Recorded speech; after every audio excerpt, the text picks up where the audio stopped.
Okay, इस lecture से हम लोग एक्सप्रेस जेएस ट्यूटोरियल स्टार्ट करेंगे। ओके, फर्स्ट हम लोग देख लेते हैं एक्सप्रेस जेएस होता क्या है। ओके, आप expressjs.com पर जाएं और फर्स्ट पेज में जो लिखा हुआ है उस पर विजिट करें। ओके, यहाँ पर लिखा हुआ आप देख सकते हैं, express JS is minimal and flexible node JS web application framework. Okay, एक ये फ्रेमवर्क है जो कि आपको बैकएंड लिखने में या फिर वेब सर्वर लिखने में आसान बनाता है। ओके, जैसे कि आप नोड जेएस में जब बैकएंड लिखते हैं तो बहुत सारे कोड उसमें लिखने होते हैं, मगर इसमें क्या होता है कि आप कम से कम कोड में भी अच्छी एपीआई परफॉर्मेंस एंड फ्रेमवर्क का यूज करके बना सकते हो। ओके, अब हम चलते हैं और फर्स्ट देख लेते हैं किस तरह से ये यूज करेंगे। ओके, फर्स्ट यहाँ पर लिखा हुआ है इंस्टॉलिंग, इस पर क्लिक करें और इसे आप रीड करके इसे इंस्टॉल करें। ओके, पहले ये बनाई तो फिर मैं सिंपल एक यहाँ पर एक फाइल बनाता हूँ एक्सप्रेस जेएस के नाम से, एक्सप्रेस जेएस। ओके, और अपने VS कोड में ओपन कर लेंगे।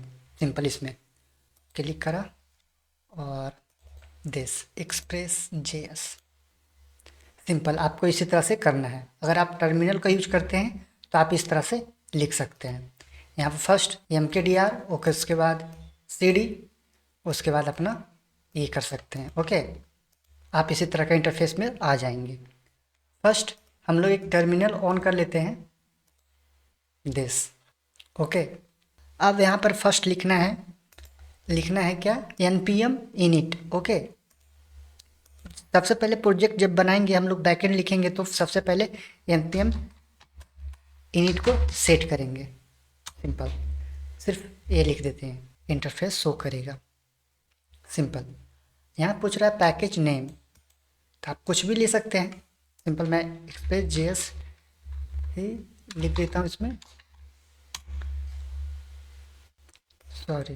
ओके, इट्स नॉट वर्जन, ठीक, descriptions learning express,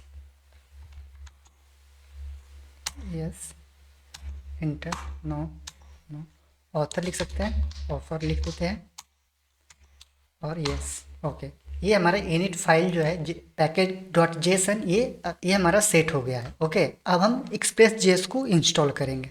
okay, simple अब यहाँ पे लिखेंगे npm इंस्टॉल ऐसे इंस्टॉल एक्सप्रेस। ओके, इस तरह से लिखेंगे और इंटर क्लिक कर देंगे।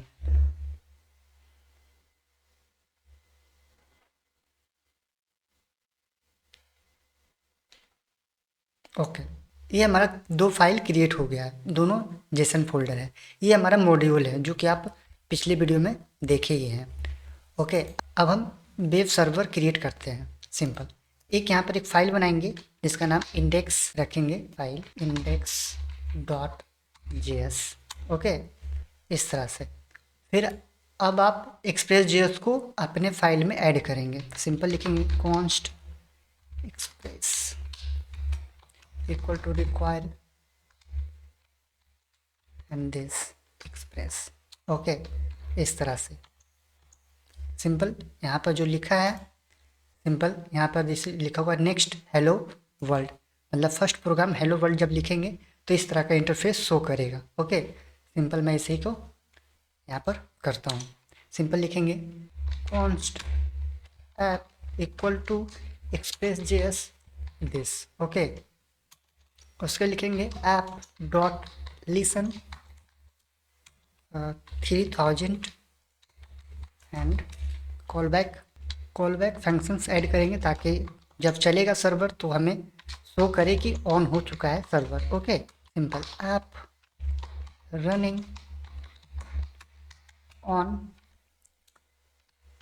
पोर्ट 3000। ओके, इस तरह से हम लोग लिखेंगे। ये हमारा हो गया, सर्वर क्रिएट हो चुका है। अब यहाँ पर एक पेज को रेंडर करेंगे, मतलब कि हेलो वर्ल्ड पेंट करवाएंगे। तो कैसे लिखेंगे, ऐप डॉट गेट दिस और स्लैश मतलब कि फर्स्ट पेज। ओके, उसके बाद इसमें लिखना है रिक्वायर एंड रिस्पॉन्स दिस। उसके बाद यहाँ पे लिखना है रिस्पॉन्स डॉट सेंड दिस, लिखना है हेलो वर्ल्ड दिस। ओके, ये हमारा सिंपल वेब सर्वर क्रिएट हो चुका है। सिंपल, आप यहाँ पर भी देख सकते हैं यही चीज़ पूरा लिखा हुआ है। ओके, रिक्वायर्ड सेट, उसके बाद ये हमारा फर्स्ट ऐप रेंडर, उसके बाद दिस। ओके, अब हम चलते हैं सर्वर को ऑन करते हैं। सिंपल आप लिखेंगे नोड ऐप डॉट जेएस, मतलब कि हमारा जो इंडेक्स है उस पर इंडेक्स डॉट जेएस लिखेंगे। सिंपल यहाँ पे लिखेंगे, सिंपल क्लीन करते हैं फर्स्ट, उसके बाद node node index dot JS. Simple आप देख सकते हैं यहाँ पे लिखा हुआ है app running on port 3000। Okay, यहाँ पर सिंपल लिखेंगे दिस। आप देख सकते हैं यहाँ पर हेलो वर्ल्ड प्रिंट हो चुका है। इसी तरह से हम लोग एक्सप्रेस जेएस में वेब सर्वर क्रिएट करते हैं। Okay, simple. Okay, I hope कि ये वीडियो आपको हेल्पफुल लगा हो, तो हमें एक लाइक करके जाएं। Okay, see you next lecture.